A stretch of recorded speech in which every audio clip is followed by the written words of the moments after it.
भोजपुरी के दबंग स्टार पवन सिंह पहुंचे खेसारी लाल यादव के घर। दोनों ने सब कुछ भुलाकर एक बार फिर बने दोस्त।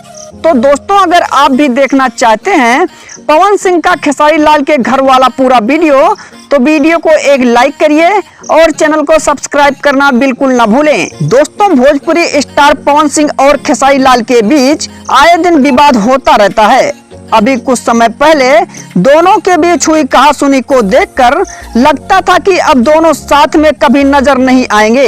लेकिन दोस्तों, अभी हाल ही में खेसारी लाल यादव के घर एक सुपरहिट गाने की पार्टी चल रही थी कि तभी अचानक पावर स्टार पवन सिंह भी वहां पर पहुंचे।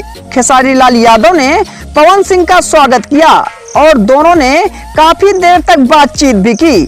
दोस्तों, इस वीडियो को देखकर लगता है कि दोनों के बीच सब कुछ ठीक हो गया। वैसे दोस्तों, क्या है आपकी राय? कमेंट में जरूर बताइएगा।